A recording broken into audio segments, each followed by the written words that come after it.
create the right environment to. Sounds like a little early day roofing. A little bit. A little bit. Yeah, they also.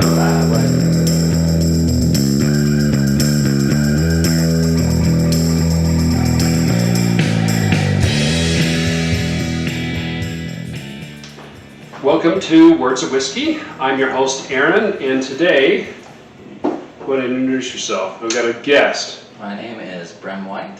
Bremond. And Okay. I'm from, currently living in Lehigh. In Lehigh? But from So, Salt Lake. not too far, not Yeah. too far. You grew up mostly in Utah though, right? Yeah.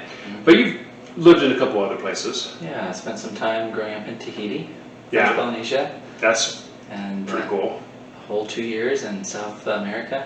It's pretty great too. Doing the whole Mormon thing. Whole Mormon. As you do. Yeah, Especially here in Utah. Yeah, yeah. And then just around Utah, Sandy, Salt Lake, Pretty cool. Lehigh, yeah. And you just opened up a new business. Yeah, I'm a nurse practitioner and been working on getting my practice set up for the last 6 months or so. It's called Exciting. Awaken Cosmetic Expert. So Yeah. So look them up if you need some help. Yeah. Look them up. yeah, definitely, please. So today we have a bunch of whiskeys out in front of us. Now these are all primarily, well, not primarily, these are all Utah distilleries.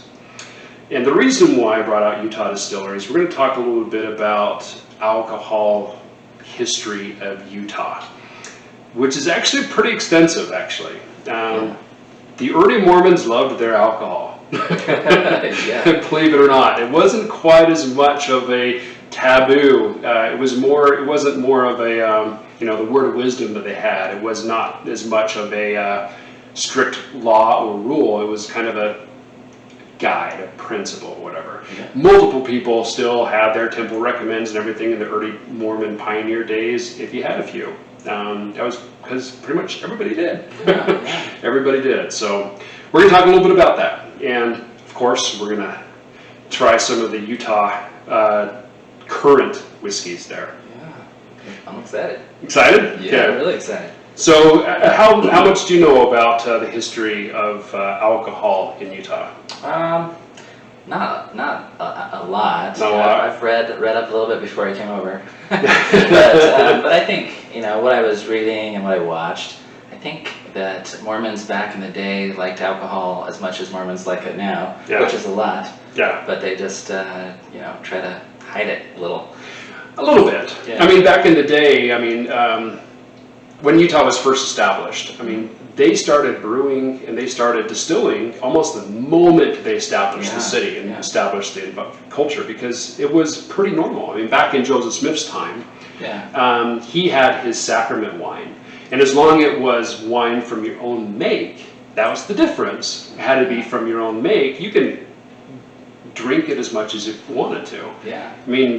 Joseph Smith made tons of money off of his saloons or his bars. Yeah. That was his primary profit, other than the stipend he got from tidings and so forth from the rest of the members. Yeah. But no, he enjoyed it. He used, in multiple of his different things, he used wine, his sacramental wine, which, looking at different history, who knows what actually other things he added to it to create the right environment to. Sounds like a little early day roofing. A little bit.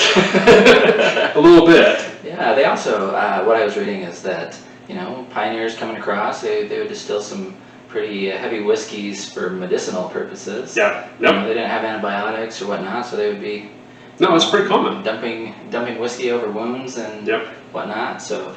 Well, it's that was the easiest way to get the alcohol, is that they used it for medical purposes for a big portion of it. However, they also consumed it as well. Utah had a kind of a whiskey cousin that was pretty popular that they served all over. ZCMI sold it back in the day. Deseret News had advertisements for it. It was called Valley Tan. Oh yeah, Valley Tan. The Valley Tan whiskey. It wasn't, because it wasn't 100% grain. They basically distilled whatever they had available or extra, which was a lot of wheat, barley, rye, and potato. Yeah. Was the primary mixture, and it could be a mixture of anything. And then they aged it, whatever, and sold it. Almost every saloon down Main Street and in Park City and out in Magna area, where they had all the different coal miners and railroad workers and whatever, they sold it. One of my nerdy hobbies, probably, it's already out there. I metal detect, like the old guy on the beach, Yeah. Beach better have my money. I did some metal detecting in the avenues and found some old saloon tokens. Yeah. Oh, you have. Oh, I'm gonna have to see some of those. So That's I'll pretty fantastic. I'll shoot pictures of her, but it's really interesting that trying to look up where these came from. There was like 30, 40 saloons in downtown Salt Lake back in the day. Just a driving force for revenue for the state. Yeah. Well, down Main Street, I mean, it was nicknamed Whiskey Street. That's pretty awesome. Main Street they had, what was it like? I can't remember the number. It was quite a large number down through Main Street, where saloon after saloon after saloon after saloon. And the majority, I would say upwards of 90% of those were owned by faithful Mormons. A lot of them by the elite of the LDS faith. Brigham Young had multiple different breweries and distilleries, and he owned his wine that he got shipped up to him that they made down in Tokerville, Utah. I mean, he had a big 40-gallon barrel shipped to his house on a monthly basis. Well, so for the profit, I mean, why not, right? Yeah, so they had a mixed feelings of it, and I mean, they made so much money. They made more money off of selling alcohol than all the other taxes combined in Utah. They taxed it more than 5 or 6 times more than, say, Chicago or New York or any other city. Yeah. It was a huge profit, and of course they're going to grasp that and use it. I do remember those numbers. 30% tax compared to 5 or less. Yeah, 5 or less in some of the other bigger cities. It's pretty incredible. So they used it. I mean, they consumed it, but they taxed all the railroad workers, all the the railroads, the coal miners, any of the travelers coming through. It was widely known that you can easily obtain a drink. The whiskeys that they made, the Valley Tan, or any of the breweries, they had multiple breweries around Utah. And the wineries, not as much, because the wines have a harder time, the vineyards and everything have a harder time growing here, so that wasn't quite as big. Yeah. But definitely the breweries and the distilleries. I mean, I think Deseret News, they advertised home brewing and home distilling kits. You could buy them at ZCMI. Exactly, yeah. It was a normal thing back in the day. Yeah. That's crazy. It changed with Heber J. Grant, with the whole temperance movement. Yeah, the whole praying at the pulpit. Yeah, exactly. Yeah. It changed a little bit because more and more outsiders came in, and they're still nervous about outsiders. Utah, they were really nervous about anybody that wasn't part of their clique and community. So the one main way they can see to get rid of that was joining the temperance movement that was going across the United States, and they voted for prohibition. And that completely changed the attitude of the Mormons for alcohol. Yeah, that's pretty interesting. that they were, they were kind of ahead of the game with getting the prohibition rolling. I think, right? They were. They were the one of the states that got it into place earlier, and then the other states kind of started picking up speed on it. Yeah. Well, but then they figured out that there was some, I guess, cause and effect with prohibition. Yeah. That they're like, oh, wait a minute. Yeah. They might not like that. Well, one of the things that I love the most is that, after the church was telling everyone to vote to continue with the prohibition, the stats were 60-40 against it, to go back to having alcohol again. Yeah. I thought that was pretty funny that, and I think what were the Utah was the 36th state that dipped the scale. Utah was the one that made it, that ended prohibition. Yeah. They were the final vote. Awesome. There we go. Good job, Utah. Did something right. There we go. Every once in a while, yeah, every once in a while they do something right. It seems like we're starting to do a lot better nowadays. They are. High West, so got some High West here. They first opened the first distillery, gosh, I think it was, I can't remember the exact date, but it's Park City? It's pretty, yeah, it was in Park City is where they started. They're in Wanship now, primarily is where they do most of it. Then one of the distillers from High West created his own brand, which is Sugar House Distillery. Now, I love Sugar House Distillery because they do everything local. Mm-hmm. They grow the grains, they distill it, age it, bottle it, everything from basically from the very beginning of the process to hitting your lips. Yeah, High West has a lot of. Well, the problem is well, when you first open up a distillery, whiskey needs to age minimally 3 years. Mm-hmm. So how do you open up and have a business practice where you can't even sell your product for a while? So usually they will do like vodka or gin or something else, rum, to kind of offset that because it doesn't need to be aged. So a lot of distilleries that are focusing more on whiskey, they have to source it based upon the flavor profile they're going for. So they source theirs from MGP, which is fine. And then they kind of, now they're to the point where they're in such high demand, it's kind of hard to produce everything themselves. So they blend some of their own and some of the stuff that they source from other places. So, but they still do some fantastic stuff. I don't care where they get the stuff from, as long as it tastes good to me. I'm up for it. Here in Utah. Yeah. So they do everything themselves, Sugar House. Outlaw Distillery, which I have some bottles here as well, they also do their own stuff. From grain to glass, I think is what they call it. It's basically, they do everything. And then a brand new distillery opened up just last year. It's 8 cellars in Cotton Heights.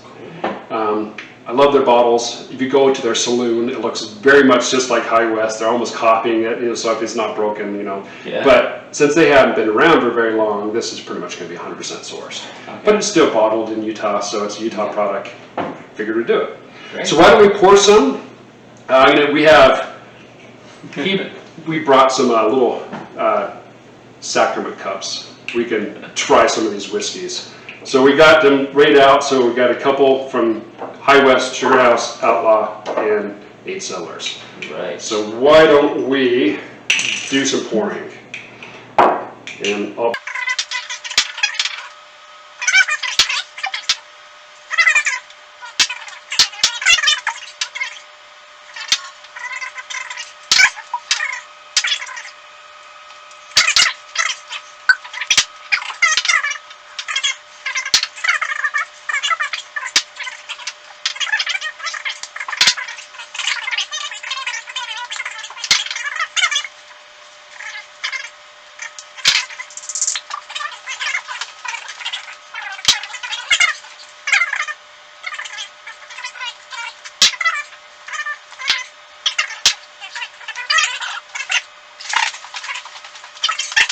stuff poured from oldest distillery to newest distillery.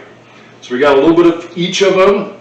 They're small pours, so we can have multiple tastes. There's 9 different Utah whiskeys that I actually have in my house currently. There are more. There's a few other distilleries that do stuff, but these are some of my favorites. So these are the ones I actually have. And then a couple new ones because I want to try, the brand new distillery just because, whatever. Start oldest to newest? Start oldest to newest. So let's do, the first one is the High West Double Rye. Double Rye. It's going to be hard to get a smell of it because of these sacrament cups, but yeah, it's just so good. The Double Rye. That was really sweet. Yep. So it's 2 different ryes mixed together. From my understanding, is one of them's MGPs and one's their own, and they kind of mix it together. But this one's really sweet. It doesn't have as big of a methanol, licorice flavor as a lot of ryes have. It's just nice and smooth and perfect. Yeah, and going in smooth, sweet, and then doesn't sit for very long either. So it disappears pretty quick. Yeah. Disappears. Okay, let's double rye. That was really good. Then we got the American Prairie Bourbon that High West has. American Prairie Bourbon. All right, here we go.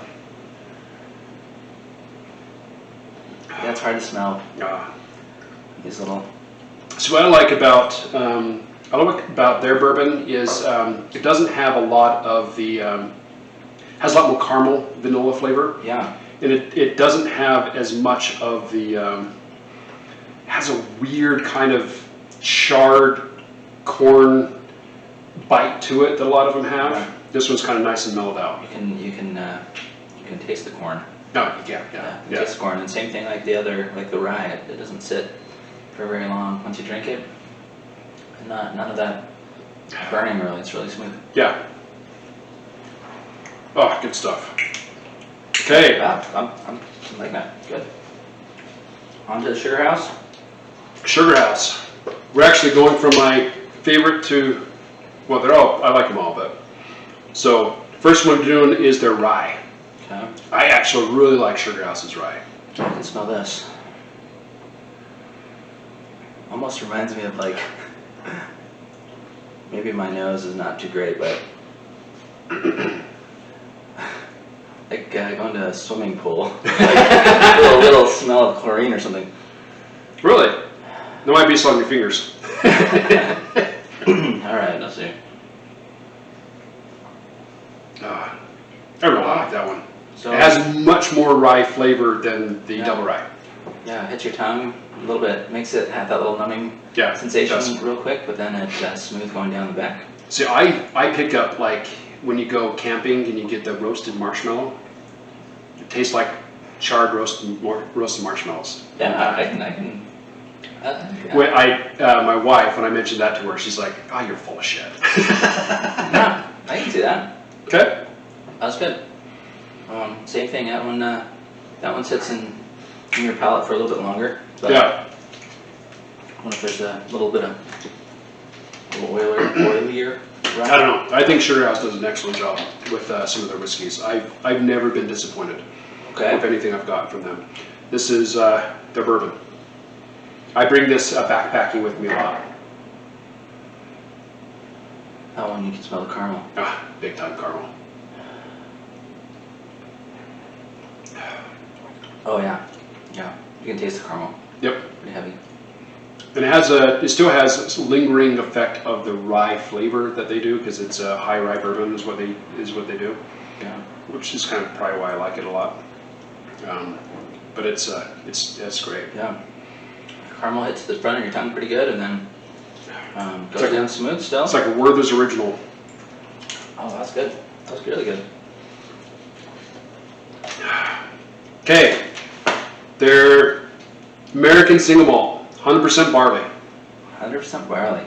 Their version of a Scotch made in America. Yeah. But this is a non-peated or non-smoky one.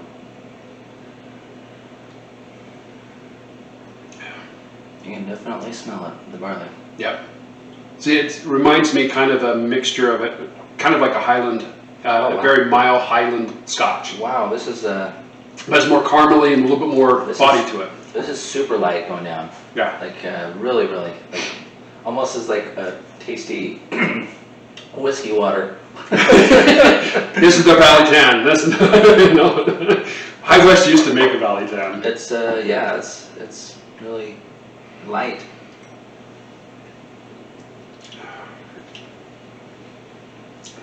That's good. It's really good. Sweet. Definitely different Doesn't type of whiskey than what you get most in America. Yeah, I like that a lot. It's just different enough where it's fun. Single malt Yep. barley. Okay. Okay. Noted. On to the Outlaw. Okay. So first one is, I think that one's their the New Age, new level. I mean, so this one is finished in stout casks. So has the beer undertone to it. Smells good. I do like beer. And it really dominates the profile to it. You can really taste it. That one's pretty strong. Yeah. That one's. I wasn't expecting that. It tastes a lot different than it smells. That one. It does. That one kind of surprises you. It has that creamy malt finish though. It's definitely, it's unique, it's interesting. I'm still trying to decide how much I like it or not. I think after trying these others, I'm not sold on this one yet. Yeah. But I mean, it's different. Yeah. Could get used to it. But it has a little bit of that kind of. It has a kind of that little bitter bite to it. Yeah, that it does. That you get to some beers. After trying a bunch of sweet whiskeys, Yeah. go into that where it's a little bit It's bitter. drier and bitter. Yeah, but it's good. It's not bad. It's just different. Okay, so the Outlaw Bourbon. I like their bottles though. I love the cowboy hat, the skull of the cowboy hat and the gun. You know, trying to get that old west feel to it. With the Terminator eye.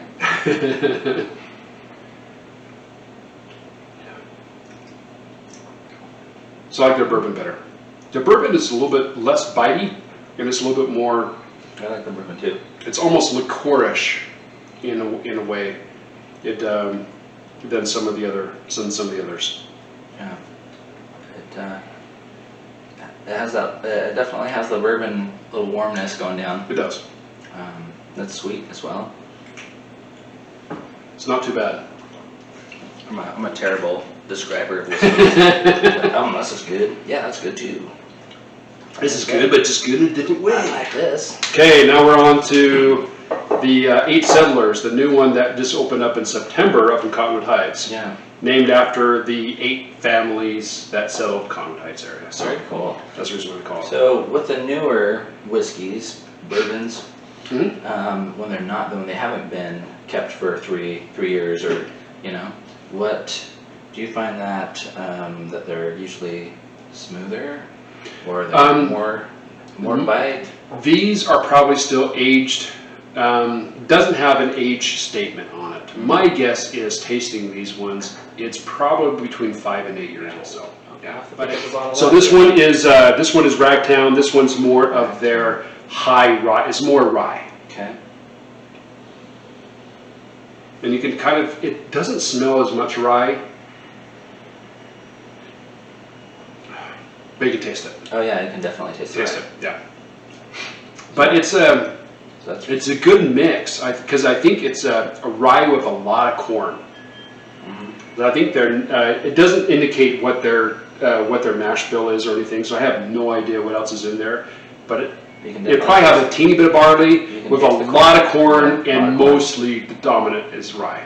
Yeah, so you can taste the corn right when it hits your tongue, and then the rye going down. And the bottle just says American whiskey, so it doesn't really have a profile. Okay.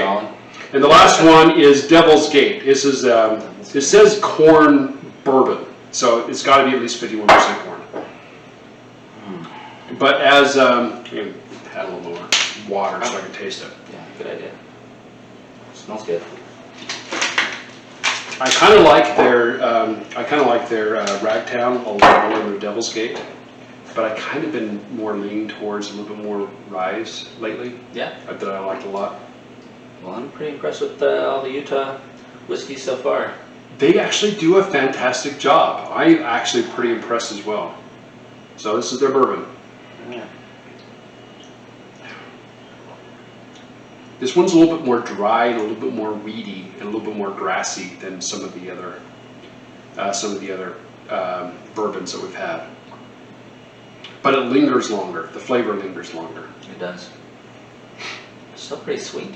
It is. Yeah. Most bourbons, usually of all whiskeys, bourbons are going to be usually the sweetest of all whiskeys, just because of the corn. Yeah. It has a lot of sugar. It's good. I think. I wouldn't be upset at that anytime. No. Yeah, pretty decent. So what do you think? I loved it. Utah does a fantastic job of whiskey. Yeah, they that's really great. do. I'm sold. Yeah. No, my first bourbon ever was Buffalo Trace. No, Buffalo Trace is fantastic. And I don't know if you've ever seen the little label. It says something like "Stay Strong" or something like that. Well, I've got a bottle there, so. And a good friend of mine dropped it off. It was hard. Work was hard, and was struggling through, and he just dropped it off and just stay strong.